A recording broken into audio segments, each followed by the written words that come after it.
Hi there guys, Gemma here. I am Head of Art at the Online College of Art and Design. Nice to see you and have you tuning in. This will be obviously a recording, so you'll be able to watch this back at a later date, and it'll also go onto YouTube so that when you're following the website, you can look back at these videos and help you with your drawing. So the idea is I've got a series of tasks that we work through kind of on a loop. So if you're new, welcome.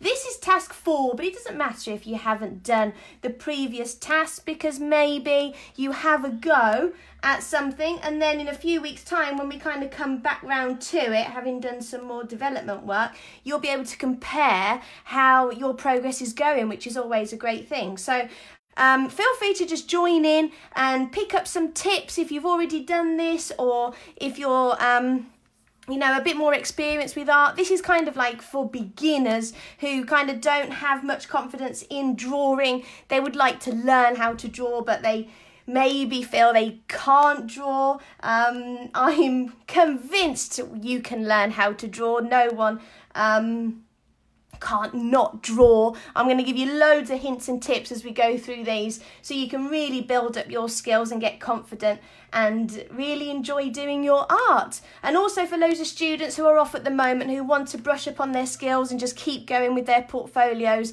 this is a great opportunity to do that. So this is task 4, which is just pencil drawing. And I did a post a couple of days ago which talked through some ideas of what to draw. So when I'm teaching my students online, we go through a long process, a couple of weeks maybe, where we plan this. So by all means, just grab an object and start drawing. It's not a big deal. But if you always feel that your artwork lacks the look of creativity, or you just feel like you want a bit more of an impact with your art, it's probably down to composition. And there's lots of techniques that you can apply, and when you know the rules, you can have a nice time playing around with them.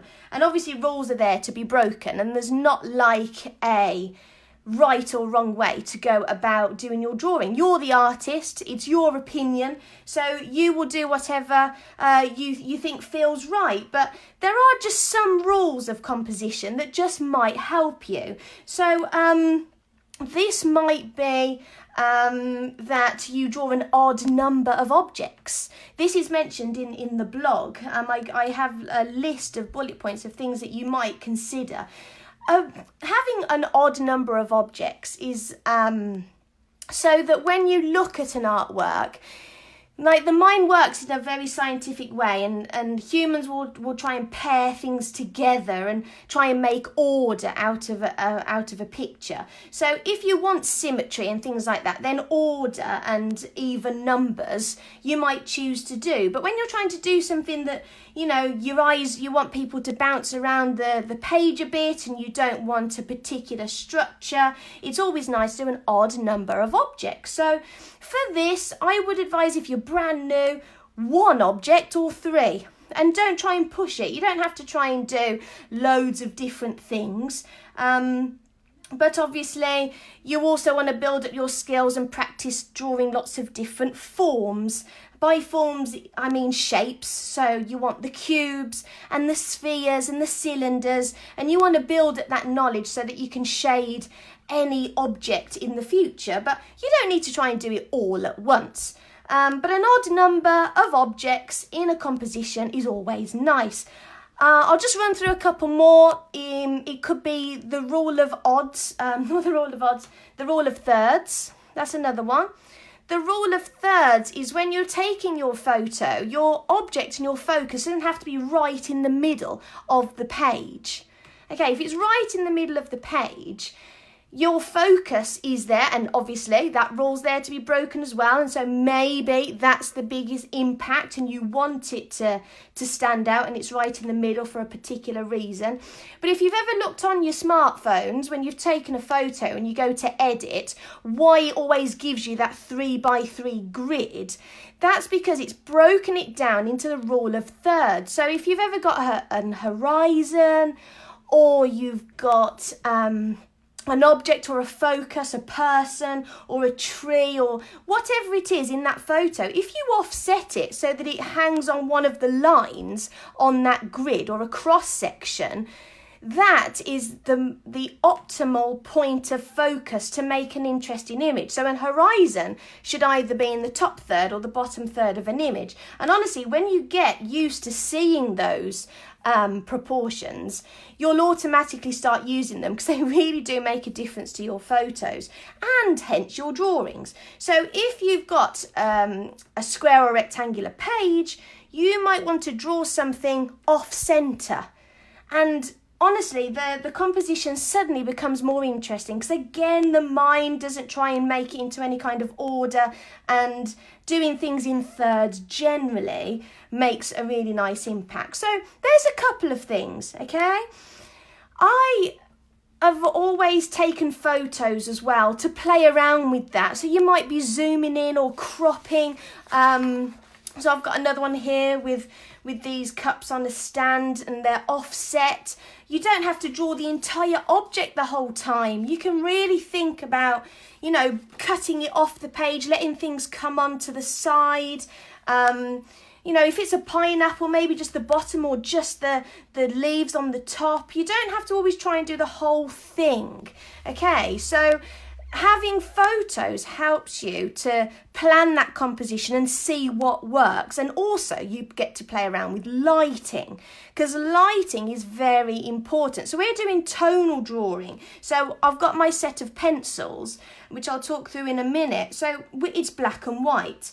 It's very hard sometimes to see a coloured object or a patterned object with just its tone.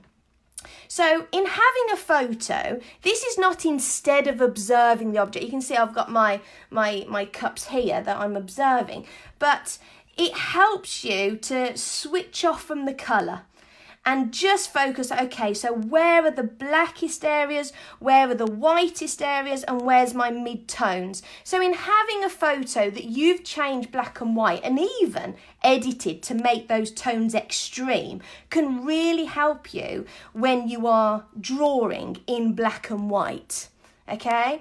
And it is important to start drawing in black and white because colour has many different extra things added to work. So it could add atmosphere, it adds mood, it adds feeling or anything like that. So like visual language.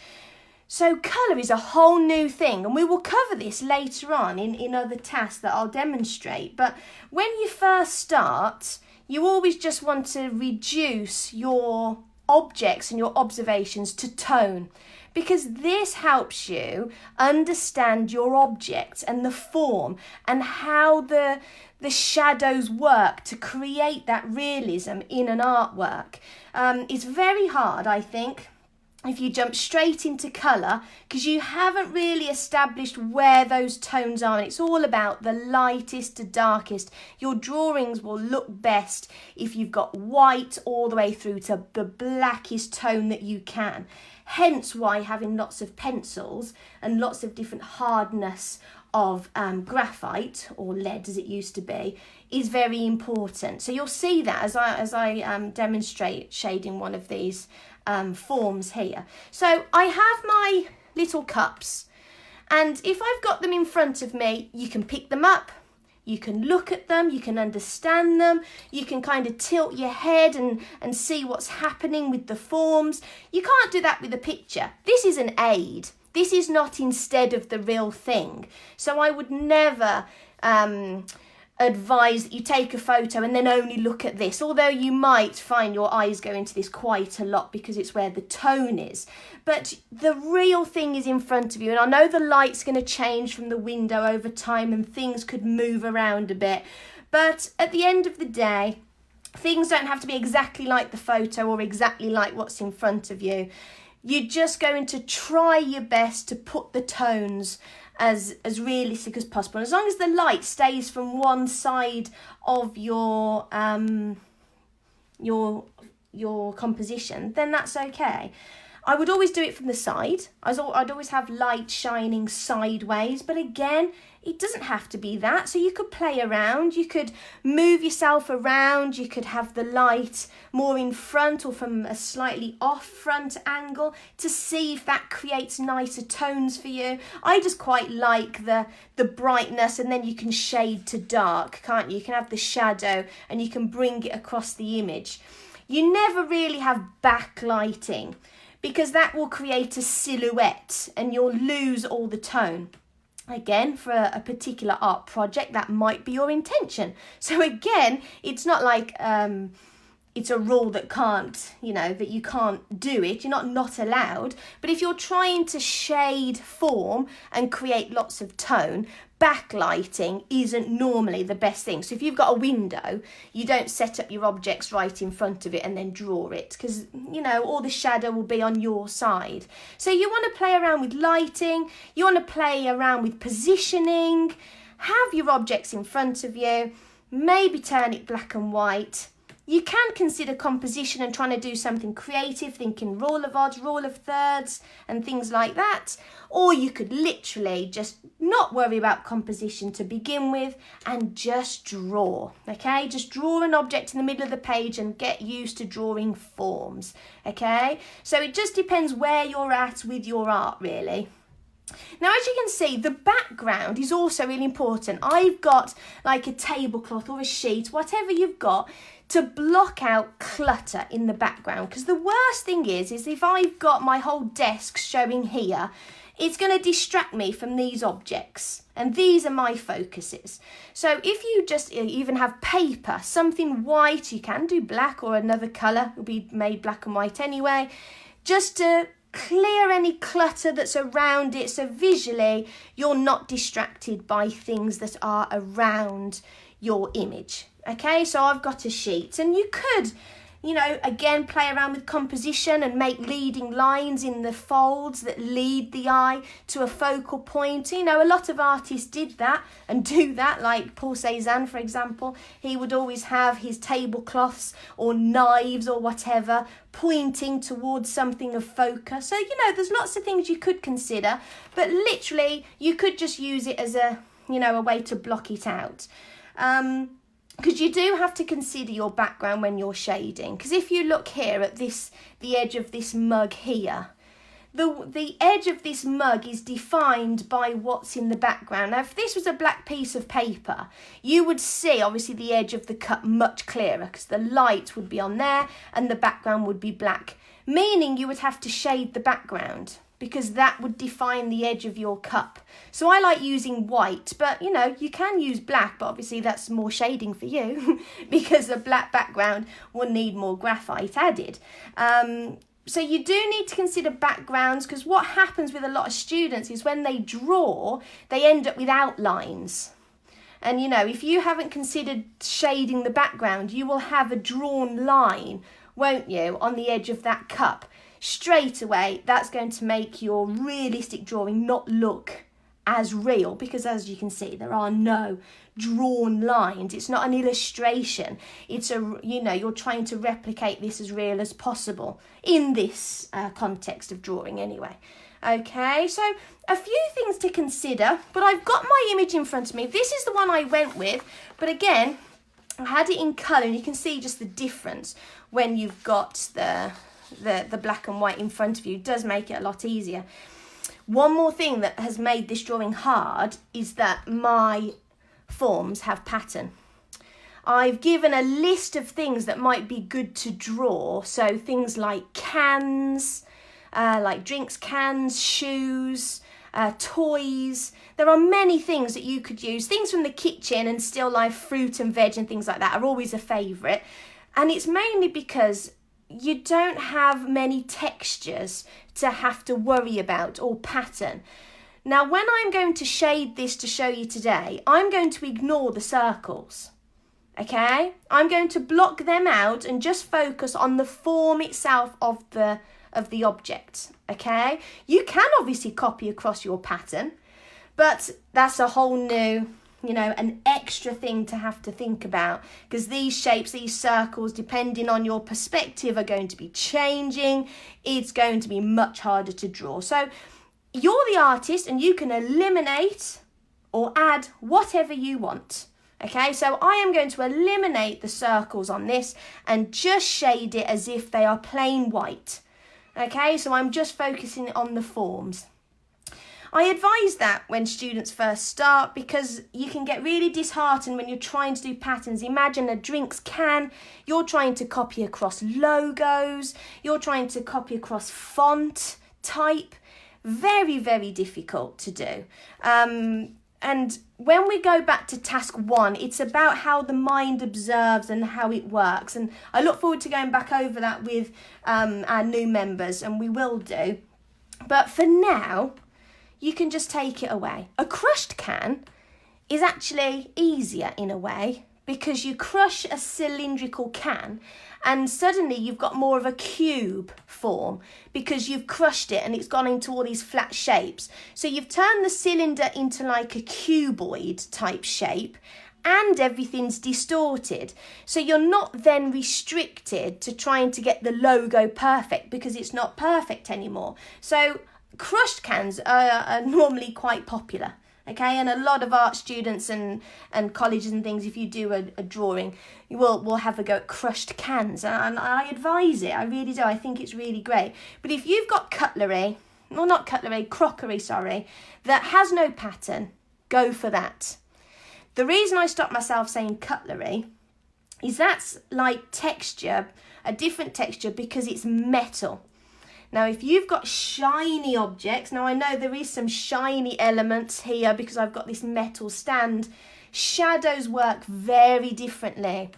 You will get used to, when you first start, having a shape and going from dark to light from one side to the other and blend it very nicely. It's a skill you want to build over time with your forms. It makes shading very nice.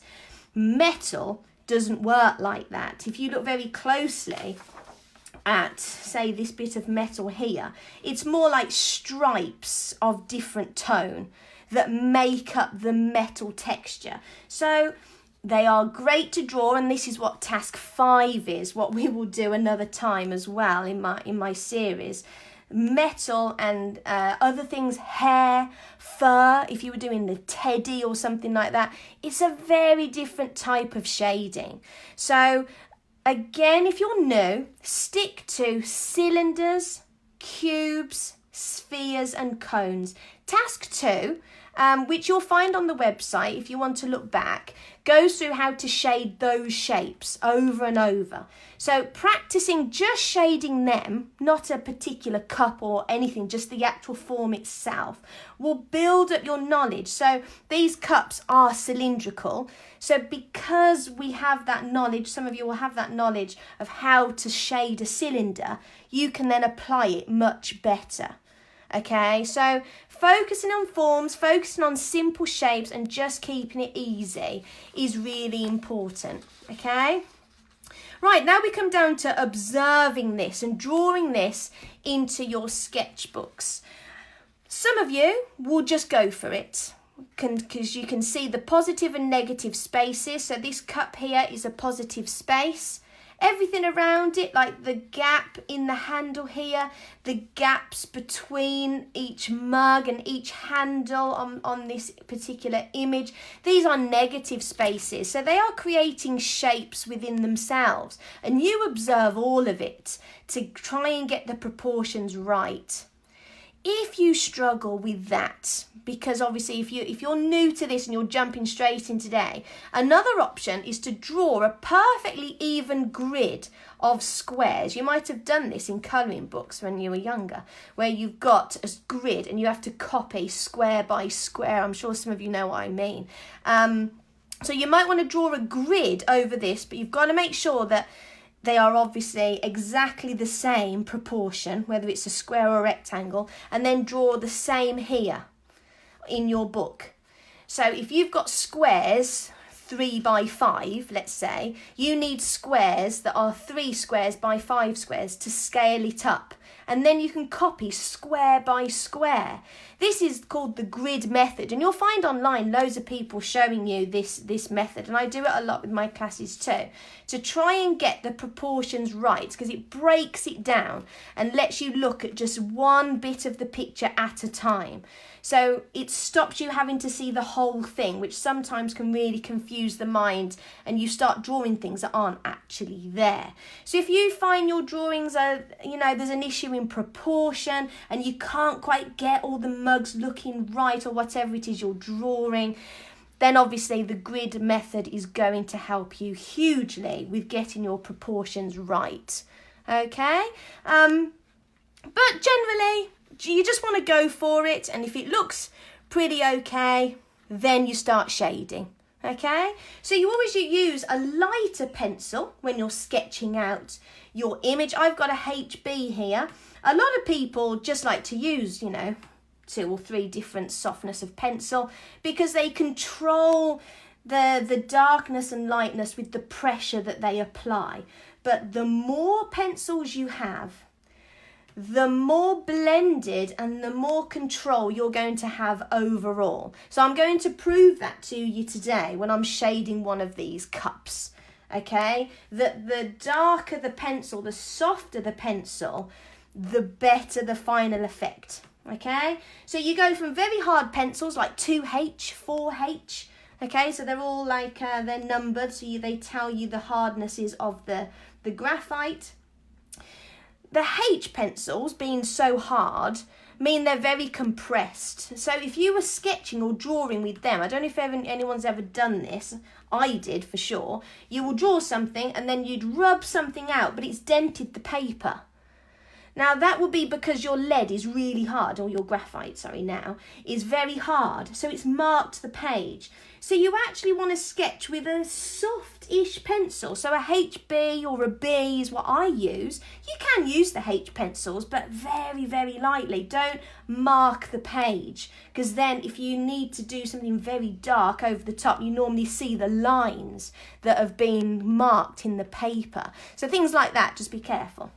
Okay, so start with a HB or a B and start sketching out your image. So I've got my sketch here, so you can see it's coming into the page. If I wanted to finish this composition, I could bring in some creases of the tablecloth or whatever, but for now I've just done this so you can see how I've started. So I've got my pictures to one side that are going to help me with tone. Okay, I've got my range of pencils. I'm going to just swap the HB, because I've done my sketch with a B. You'll see they're all relatively sharp.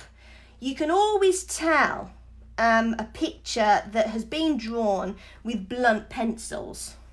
Okay, if you are doing some lines and they're coming out quite thick and soft, your tip is not sharp enough. And as you can see, the ones that I've used a lot of, there's my 9B here. They're very soft, and when you sharpen them, you're going to get through them quite quickly. So you can see from the amount of sharpening that my darker, softer pencils here are getting smaller and smaller, because you have to sharpen them a lot, and these are soft, so they blunt very quickly. Okay, so you've got to keep that in mind, because you can get a bit carried away, and if this starts going a bit soft and smudgy, it is probably because your pencil is not sharp enough. Okay, so constantly sharpen your pencils. You need a clean rubber, okay, because I am a bit clumsy with my art, and it would be nice to say you shade there and you move across so you don't smudge it, but I kind of work all over the place. As you can see, I've already got smudges. I kind of will add to it in the end anyway, but a clean rubber, especially if you need to bring back highlights. So around these sources here, a bright white. So where my hand or, pencil might have started smudging, I'm going to want to bring the whiteness of that page back. So having really clean edge rubber is a huge help. Okay, so just keep that in mind so you can clean up and bring back the highlights when you need to. Keep these clean. Putty rubbers are always really great too. these up and getting those clean lines again in your rubber. You'll get through a lot of them if you do a lot of these kinds of drawings. It's just the way it is. Okay, so let's have a look at how to shade one of these then. So maybe I'll start with this mug here. Okay, the lighting is still pretty similar. My light's over here, so it's coming in to the side. So I'm kind of looking at this mug positioned in the right place as my picture was. So I can start adding some tone. So I've got my B pencil. So I'm going to start just adding, and I'll start on this bottom edge here. I'm just going to start adding some tone. So it is quite dark down on this bottom edge, but let's just do a mid-tone to begin with, okay? So when you're shading, you want to try, and it is time consuming, okay? You want to try and eliminate all lines that you are creating, okay? If you can see your lines, you're maybe going a bit too fast and a bit quick, okay? So, patience, nice and slow, and build it up. Now, it is going to blunt your pencil quick, so you might have to, be sharpening quite a lot. Now, I'm not too worried about form right now. I'm just kind of filling in a bit of a mid-tone range right now, and trying to do it in such a way that I see no scribbles, that it's all a nice even coating of tone. And don't get carried away and stop looking at the black and white image. You need to know if it kind of blends out at some points. You might have a bit of light hitting the cup here, which I do. So I want to keep an eye on that. I don't want to go too high, otherwise I'll be going into the lighter areas. So remember, I'm taking away the pattern of these mugs here. And I can just start lifting off the pressure, and you'll see it'll start going lighter. So just start lifting the pressure off as you're filling it in, and you'll see you'll get used to controlling your pencils and making them go light to dark. But this is only my first layer and my first pencil, so don't worry too much. Now, it's starting to look a bit flat already. One of the reasons for this, okay, is that I'm just kind of shading it horizontally and vertically and all over the place, aren't I? This is a rounded image, and it's curving in this direction right now because of the perspective. So you can see the edge of the cup is there. This one is going round that way. So that's got contours going in this direction, hasn't it? This one, it's the kind of, because that's the inside, but the outside here, it's kind of going around like this.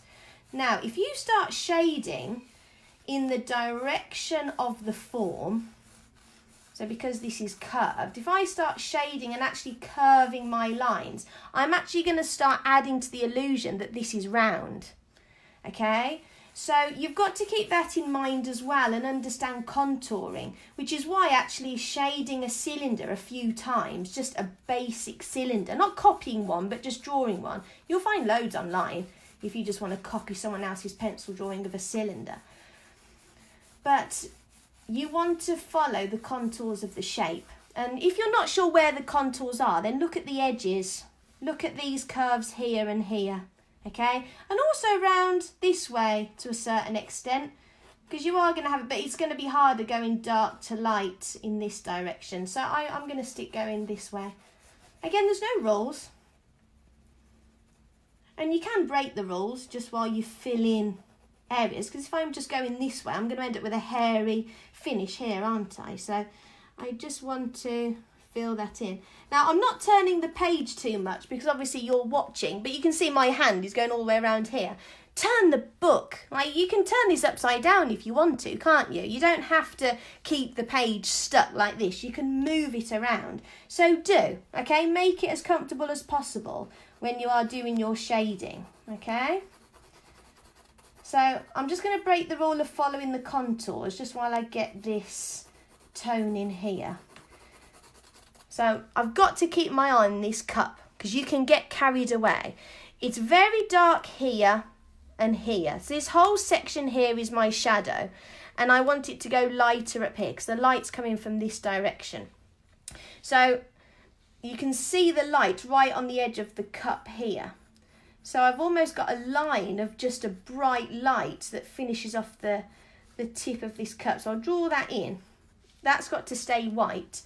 And I'm going very dark all the way up to the corner here. And then I'm going to make it go lighter and lighter up into the top corner. So let's just put in this basic tone. And you can see I'm smudging all down here, but that's just the way I work. You can be a lot more careful. But do try and add a bit of contouring lines in there. I will go back over this after to get some contouring lines on there. My pencil's getting a bit blunt now. I don't know if you can see the difference, but it goes very soft and very thick when you're adding your lines. And it's okay, but it's just going to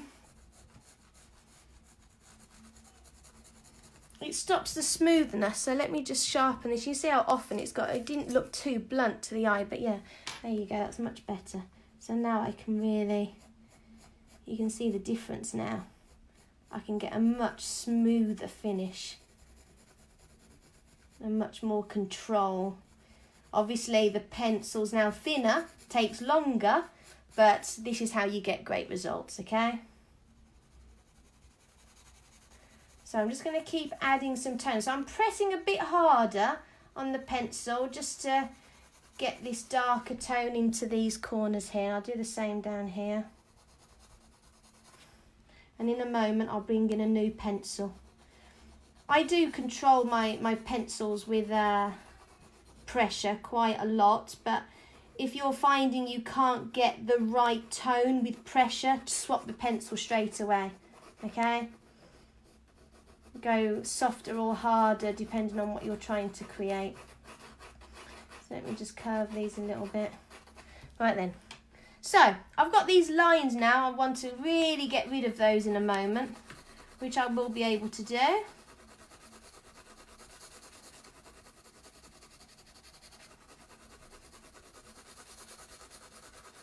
Lighter, lighter, lighter. Right then, the edge of this cup needs some shadow. So the handle.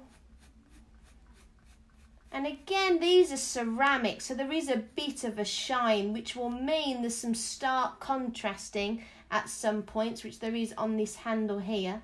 So it kind of has a block of shadow going around the handle there, and then it starts the smoother transition of dark to light.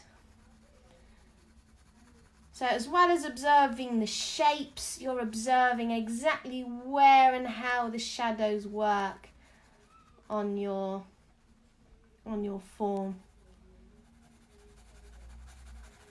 So we can add a bit more to that in a second.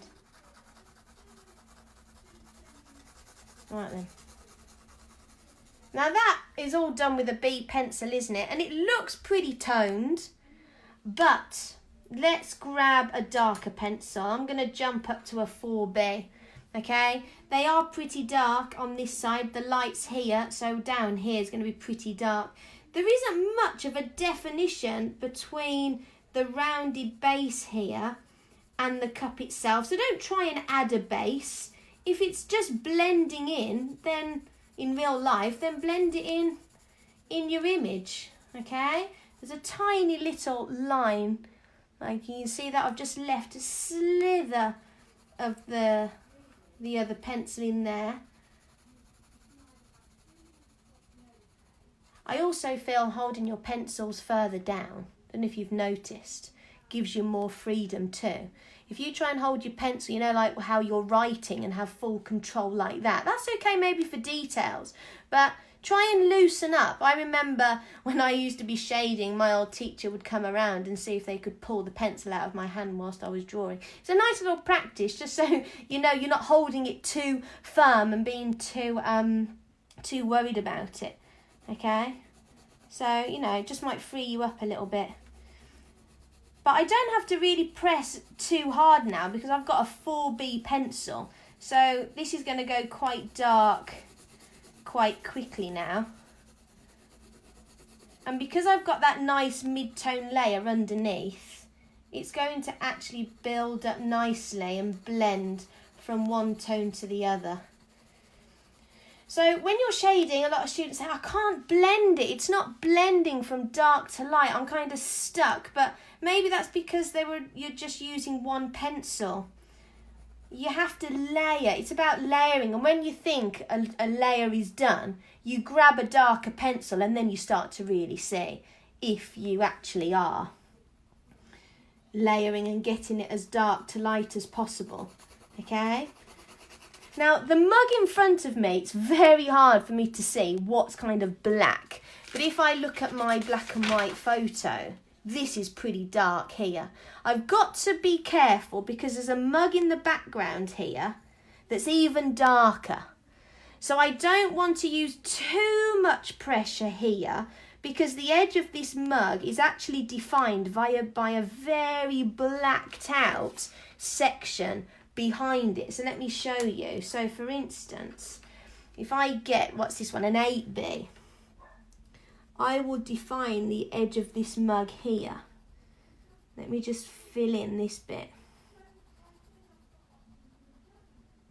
by the blackness of cup that's even darker behind it.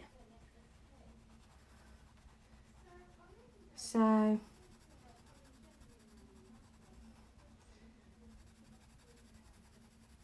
you might want to put your very darkest black areas in first sometimes. It's very hard to control with such a soft pencil, so I want it to go a bit lighter. So I'm going to just jump to a 4B again, just to blend this back out so it doesn't go too dark in that corner. But can you see, I've now got this mug as my darkest pencil. I can't go much blacker than that. I've got a carbon with this set. I don't use, it's thin because I do sketches with it sometimes, but I mean short because I do sketches, but I don't normally put that on my drawing, but you can. If you want to get black areas, you could even use a charcoal pencil and go really black in certain areas. And honestly, the more tone you add, the darker that you go, the more realistic these are going to look. Okay, so this side is quite dark. This mug is very light here because the light is only just about grabbing the inside of it. So I've got to keep this quite light in here. So a very sharp, pretty light pencil. What's this one? 2B I've just grabbed now. I mean, if you've got a H pencil, you might even want to keep it even lighter. But I think the main thing when I'm marking observations is that you eliminate outlines. Outlines don't exist in real life. It just is from one shade to the next. If the background is darker than your object, then you shade the background. You don't leave a line on the edge of your mug here, okay? And if it's literally, it goes so white that it blends into a white background, and that's exactly what you do in your drawing. You let the white just go into the background. You don't need to define the edge with an outline. If that line doesn't exist, it doesn't exist. Now, because of the nature of how shadows work in cylinders, we do have a slight change in tone in this top corner, as it shadows the very corner from the light, but it's not very noticeable at all. So just keep all this quite light.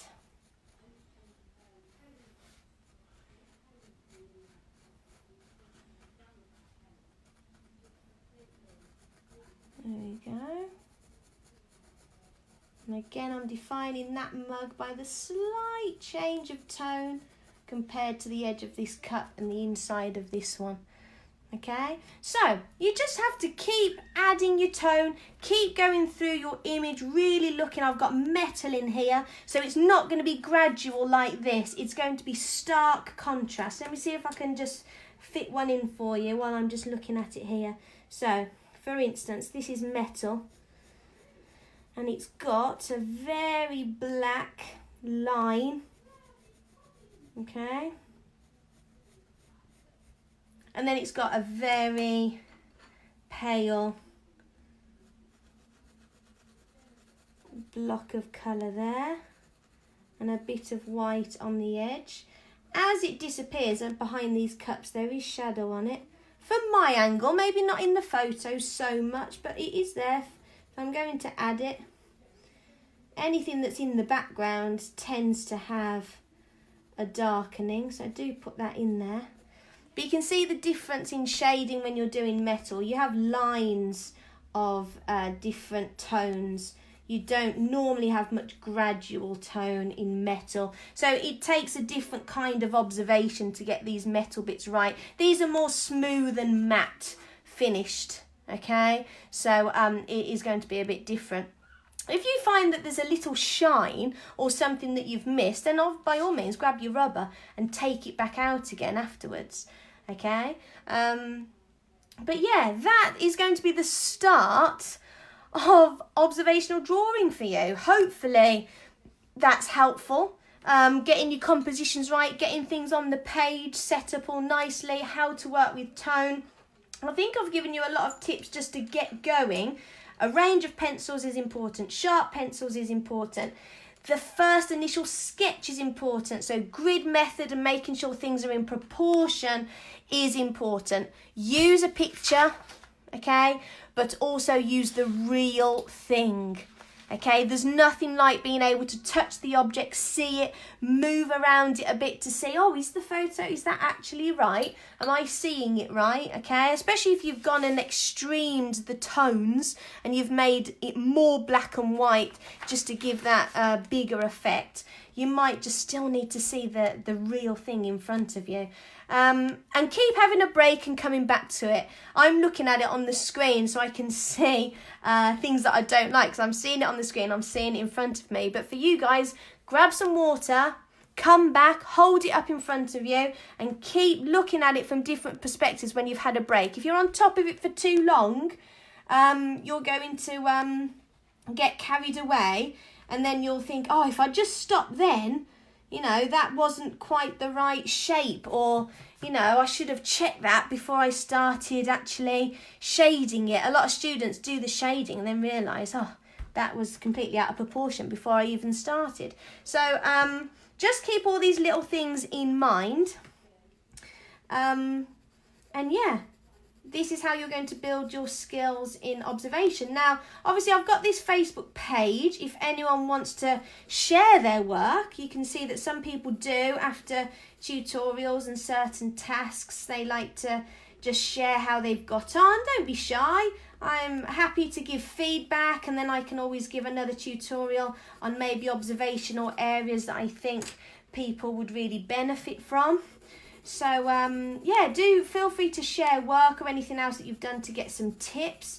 This is what we kind of do at OCAD. We build up all the skills and confidence in students, but obviously we talk more about passing their official courses online with me, which I won't do on Facebook. But for anyone that's just learning, that wants to just have a go at these tasks, they're there for you to enjoy and learn from. So get in touch if you have any questions, or you want any little projects set, or you can't find some previous tasks and you want to have a go at them. Just get in touch and I'll point you in the right direction, especially as we have lots of students off at the moment who rightly so are quite anxious about their courses and continuing their skills. So keep in touch, I'm here to help, and hopefully these mini tutorials are going to help you in the next coming weeks and beyond. So thanks for tuning in, those of you that are watching. I will be back in a few days. I will post this when I finished it as the front cover to the blog, so you'll see what I've been working on. We might go back to task 1 and do some observation practice ready for portraiture, which is another series of artworks I like to help students with. It's very hard. Portraiture is very different, and you need a very clear idea of how observation works to copy it. How many times do you copy someone's face and it never looks like them? I want to give you some tips on how these artists do that. How do they get a face to look like the actual person? It's the hardest thing to do, but it all comes down to the theory of observation. So we'll go over that over the coming weeks. If there's anything specific you want to know or go through, do paste the group, do join in with our online community, and we will work together on just building up lots of fun art activities and confidence in drawing as we go along. And if you want to know more about OCAD, the Online College of Art and Design, and our courses, feel free to ask as well. So thanks for tuning in. I will do lots more over the coming weeks. Take care of yourselves, and I will see you very soon. Bye for now. Bye-bye.